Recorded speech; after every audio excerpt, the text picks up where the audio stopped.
This week, we're talking about tools for working parents. You are listening to Love Your Job Before You Leave It, the podcast for ambitious, high-achieving women who are ready to stop feeling stressed about work and kiss burnout goodbye forever. Whether you're starting a business or staying in your day job, this show will give you the coaching and guidance you need to start loving your work today. Here's your host, career coach Corey Lynn. Hey, y'all. Happy Wednesday. It is a beautiful day here in Sacramento. It's gotten a little bit cooler, which is really nice. I like to take long walks in the morning before I start my workday, and even in the thick of summer, they're really pretty in the morning. It's cooler, but this week it's been even cooler. I think maybe like 10 degrees cooler in the morning, and it's just really nice to have a little bit of a chill in the air. It's only August, but I can already kind of feel the turn we're taking towards fall, and that's pretty exciting. Although since I live in Sacramento, it's also still getting up into like 80s and sometimes 90s. In the heat of the day, my morning walks have been, I think it was like below 60 when I got up. Probably by the time I got outside, it was in the 60s, but that's a nice temperature for a brisk morning walk. So this week we are talking about a subject that I had someone actually request. So one of my clients is a parent and also a high-powered person in her workplace. And she asked me to do a podcast on parenting. And at first I was like, well, you know, my mentor, Cara, has a great podcast on parenting. You should listen to that, which also everyone, you should listen to that. It's a great episode.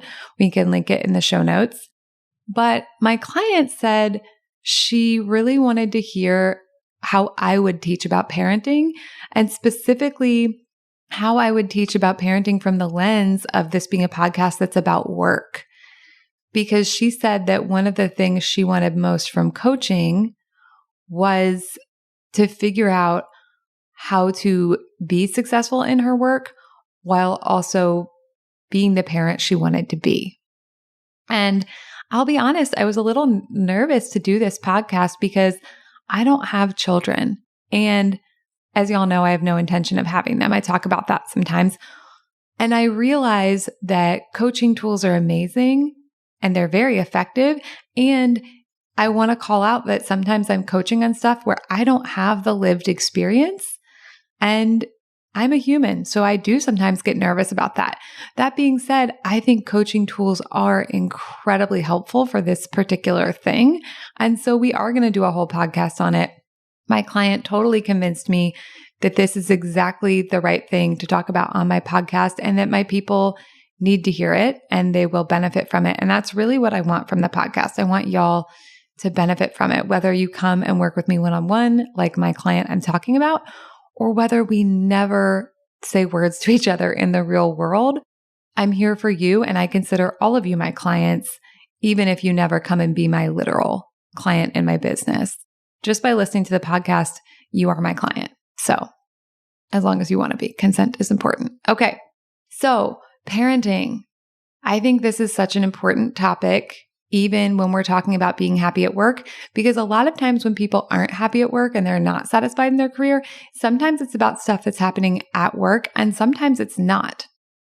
We live in the age where people talk a lot about work-life balance, whether that's even a thing, whether it's something we should want to or try to achieve. And I think there are a lot of ways in which that's for all people, but there's some stuff that's particularly for women. And I just want to say, when I say women, I am talking about the broadest definition of the word women, which means people who identify as women, people who were socialized as women but don't identify as women anymore, people who were socialized as women but now identify, as non-binary or as male. And as I often mention on the podcast, even for people who don't identify as women now or weren't socialized as women, people with other marginalized identities sometimes have some of the same social conditioning that women have, or their own unique social conditioning that's different, but still is also different from kind of the socialization of the cis het white male. Also, depending on who socialized you, you may have socialization that usually shows up for another group. So there are cishet white males who, because of who they were parented by or where they were socialized and what was going on, may also have thought patterns that I would usually see in women or people with marginalized identities. So it's really not one size fits all, but I want to talk about the broad socialization because I think that's really important. So the broad socialization of women when it comes to children is that we need to be everything and do it all perfectly. And everything is our job, even if it's literally not our job when it comes to kids. Women are socialized from a very young age that part of one of our goals in life should be, or maybe even the goal in our life should be, to get married and to have children and to nurture and to caretake and to make sure everyone's happy. Now, obviously, I don't agree with this socialization, but I just want to lay it out there that that's the socialization that exists. And again, in some additional identities people may have, they may get even more of that socialization, that that's their role. And so when you have a person with this social conditioning who's balancing being a parent and being a worker in whatever way that means they're working, as we talk about sometimes on the podcast, like I do specifically think about my audience as being people who have jobs like the one that I used to have. So I was like a knowledge worker in tech, in an office, but I have clients who have really different kinds of work. I have a client who's a stay-at-home mom. So I think even though this podcast would apply to her because there is parenting and there are other things she's doing also as a stay-at-home mom, and there's still things she's trying to balance. So anyways, we're kind of getting in like to the weeds here, but I do think it's very broad in what this could look like. All of that is to say, if we look at the classic example, which is the parent working outside the home, what I see a lot is guilt. No matter what they're doing, they don't feel like they're doing enough. They'll feel like they're failing at work when they're paying attention to their kids. They'll feel like they're failing at being a parent when they're paying attention to their work. And they'll often pay so much attention to both of those that they don't pay any attention to themselves. And then the things that they actually want to do, like as a human person, maybe get left by the wayside. Now, on top of this, there's a lot of shit we could also look at about the breakdown of household management, especially for people who are in heteronormative relationships. There's a lot of data about how women, well, no, we're looking at heteronormative right now. So we can say women are taking on more of the household management duties, more of the emotional labor. And that is about kids. And it's also about lots of other stuff besides just kids. But the thing about kids is all that other stuff that there is, they tend to like make a lot more of it, right? So if you're negotiating dishes between two people in a household and now you have two kids, now you're negotiating like 4 people's worth of dishes. Now you're negotiating 4 people's worth of laundry. Now you're negotiating 4 people's worth of food prep. So I think all of this is related. So one thing there is it's a lot of work, right? There's a lot of stuff involved with having children and having a household, and honestly, just being humans and keeping ourselves alive. Like, I think a lot of people would frame this the opposite way. They'd be like, oh, it's not that much work. Just do this. I have the opposite point of view. I'm a person who sometimes I love to cook and like feed myself and my partner, and it's like fun. And I put this on the internet all the time. I'm like, oh my God, if I have to feed this fucking meat sack, that's my body one more time. And when you're having children in your life, in your home, that expands the work you're doing and the work that there is. So that's real. And I think it's important that we say how real that is. That's not like a made up thing. It is labor. Okay. But I don't think that labor is the problem. I think the problem is the messaging we have inside our own heads because we've absorbed this socialization, we've internalized it, and we have this idea of what we should be doing that's literally impossible to meet. And this really relates to burnout and overwork, and not just in the workplace, but also in your home life. People burn out and overwork at home too. It's not just something we do in the office or on our 1,000 Zoom calls, because most of us aren't in the office right now. Why are we doing this? I think we're doing this because of the socialization and because of the guilt. But here's like the thing. We don't stop feeling guilt, right? I see this with my clients who have kids. They'll do all the things as much as they can and overwork and burn out both at work and at home because they have this idea in their head that they're never doing enough, no matter how much they do. And then guess what? They still feel guilty. So I think it's important to point that out because then we can see logically this guilt is not helpful. It's not realistic and it's not based on what we're actually able to do or any kind of realistic standards. It's like your brain's just going to tell you to be guilty no matter what. So I think that's important to know because then you can make choices and realize that the guilt isn't like a real message. It's just a habit. It's a habit your brain has that it learned from culture of saying you're never doing enough that has nothing to do with how much you're doing and whether it's enough. Also, enough is not a real thing. It's a fucking made up thing. And you get to decide what enough is, but you have to do that on purpose because otherwise your brain's going to revert to the socialization it has. And it's always going to say, not enough, not enough. If you could just do this one more thing. Okay. That's the guilt piece. Here's another thing. A lot of people define their success as a parent by what their child is doing. And that is not a good plan. I think this goes without saying, but let's just say it. Your child is a whole unique person. If you have multiple children, your children are multiple whole unique people with free will. As a parent, you can guide them, you can love them, you can have rules for them, you can have conversations with them, you can have consequences for certain kinds of actions that they may or may not take. But when you define your worth based on what they're doing, you're setting yourself up for fucking disaster. I mean, sometimes it might feel good if they're doing the things you want them to do, but you're defining your worth by something that you can't control. And I just don't think that's a super fun idea. Honestly, I don't really want you to define your success as a person by what you're doing either. I don't think what we're doing is a great measure for our success as a person. Like I am much more in the camp of what if you're just worthy because you're a human? And then like, let's do some shit because it's fun to do some shit. Let's like build a business because it's fun to build a business. Let's get a big fucking promotion because it's fun to get a big fucking promotion. When we're trying to prove our worth and prove our success with our actions or the actions of our children or anything else, we are hinging our worthiness on something outside of us. It's actually a very capitalist kind of framework. And I would just invite you to not do that shit. It's a much more fun way to do things, to just decide that you're worthy just because, and so is everyone else, and so are your kids. And then you can still obviously work on the actions you're taking, the actions your kids are taking. You can parent them. I think that's a great idea. It's pretty much like your job with them. I just don't think that the way I see most people do it, where they're attaching their personal success and worth to their kids' behavior, is effective. It also makes you really want to control your children. And when we want to control something, we're not seeking to understand it. We're not willing to get curious about it. And a lot of times we're not even willing to follow through on the things we said were going to be the consequences because we're too busy trying to control the thing and make it what we want it to be.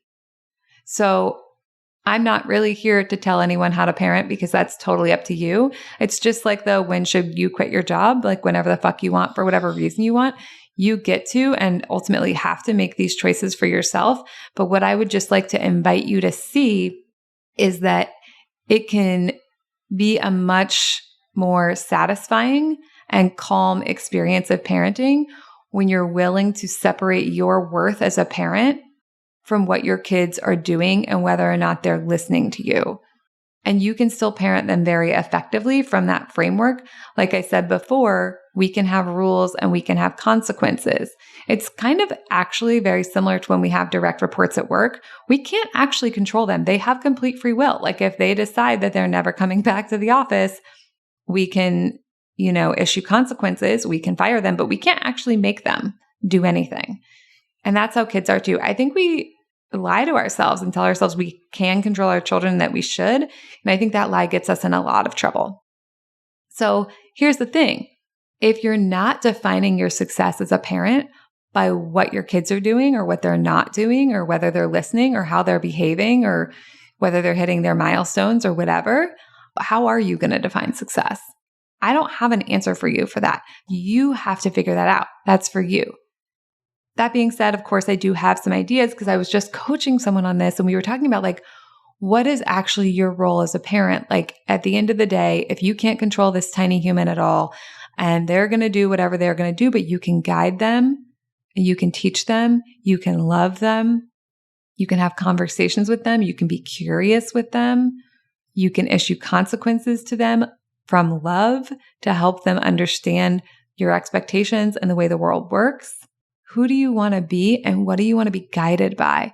So often I see parents get so wrapped up in what they want the kids to do and how they feel that they get disconnected from like who they actually want to be as a parent and what emotional fuel they want to use to run their parenting. So a lot of times when a kid doesn't do what we want them to do, and I was a nanny for a long time, so I get this at a deep visceral level. I remember nannying these little children and I just loved the shit out of them. But I also remember how frustrating it would be when they didn't do the things I asked them to do. And as a coach, I now know that was frustrating because of what I was thinking. I was thinking like they're disrespecting me. I was thinking like they should be listening. I was thinking that it was going to take forever to like do the thing we were trying to do because they weren't doing it. Those thoughts felt very frustrating. Like I know viscerally, I can still kind of like feel it in my body, what it's like to have that kind of power struggle with someone under the age of 5. And then in your own brain to be like, oh my fucking God, I'm the adult here. Why is this not working? It should be working. I know that very well, even though I've never been a parent. And I also know how powerful it is to be like, wait, I'm getting lost in this power struggle. What actually matters here? What actually matters? And what do I want to like be the guiding force of the way I'm parenting this person? And I wasn't parenting really, but like, what did I want to be the guiding force of the way I was nannying this child? Did I want it to be like me getting caught up in a power struggle with a 3-year-old? Or did I want it to be like me loving this child and also instilling in them things that were going to help them be successful and help the household run smoothly? So let's think about that for you. Now that you know about this guilt factor and about the socialization and all the social pressure for you to be perfect at everything, especially parenting, and now that you know that so many parents are measuring their worth by what their kids are doing and doubly by like, are we doing enough? But our brain will always say we're not. How do you want to redefine that? And I want to just add like, how do you want to redefine that in a doable way? Because a lot of our brains will try to get very perfectionistic about just like being perfect in a slightly different way. So it'll be like kind of the same thing, but your brain will pretend it's doing something different.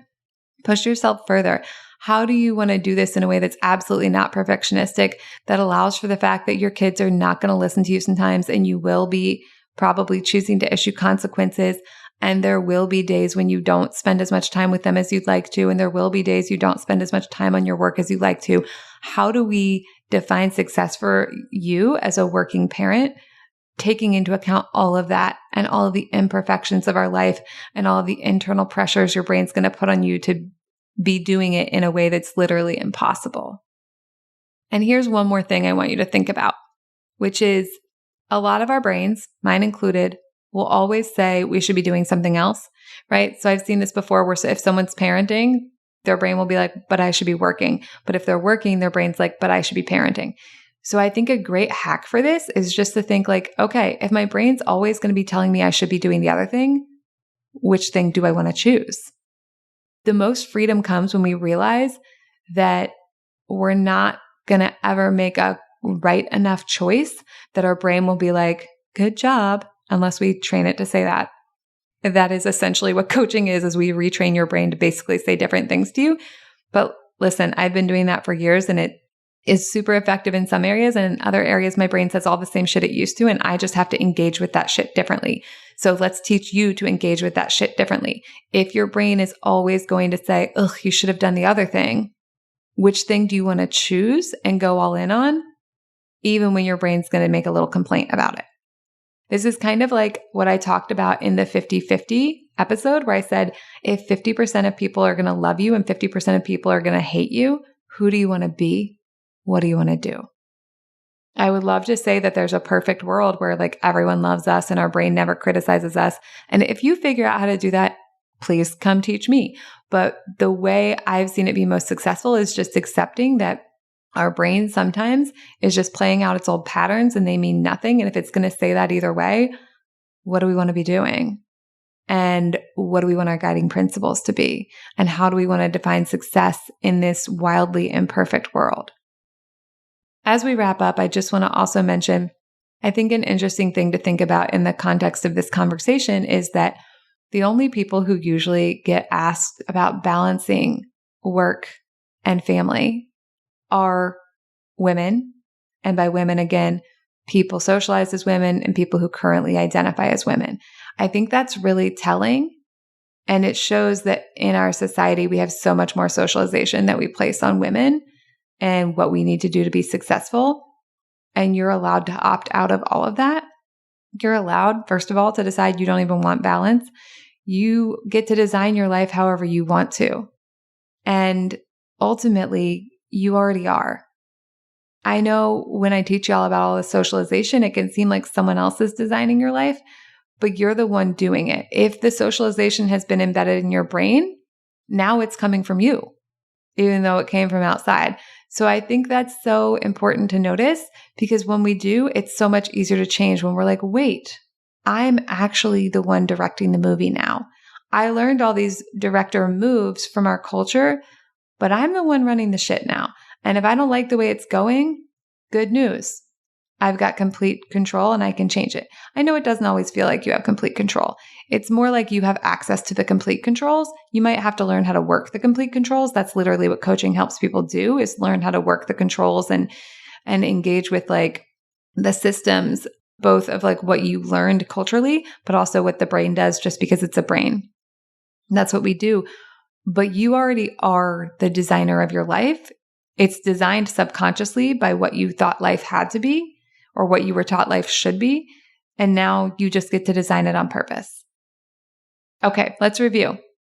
I think one of the things that makes parenting and being a working parent, but even if you're not a working parent, just being a parent who is socialized as a woman or identifies as a woman so hard is the guilt and the messaging we receive as women that we have to be everything to our kids and they have to be perfectly happy and that all of their behavior is reflecting on us. I think that creates so much unnecessary suffering and the way we define our success as a parent. So if you want to have a different experience, you got to rewrite that story around the guilt. You got to look at what you are doing and see what you're doing is good enough, even if you want to do differently. You got to redefine what success looks like and understand that if your brain's always going to say you're doing the wrong thing, what do you want to choose to do? And how do you want to choose to message it back to yourself? Like your brain might still say you chose the wrong thing. You can talk back to your brain and be like, actually, this is the perfect thing. And I chose it. And here's why it's excellent. And I realize you're always just going to parrot that criticism and it means nothing. And I get to decide that my life is successful and I get to decide it's balanced, not in a perfectionistic way, but in a realistic way. Because when we're looking for that validation from the outside world, we're never going to get it. Not in a way that's meaningful, because as long as we think we're not doing good enough, no one else telling us we are is ever going to sink in. And a lot of culture won't ever tell us that we are, no matter what we do. We could be award-winning in every category and someone would still be like, well, you could have done this better. So you have to give that validation to yourself and define your own success and realize that the internal pressure you feel to always be doing better, that is the socialization and you don't have to listen to it. All right, y'all, that's what I got for you. Have a great day. Talk to you later. Bye. Thank you for listening to Love Your Job Before You Leave It. We'll have another episode for you next week.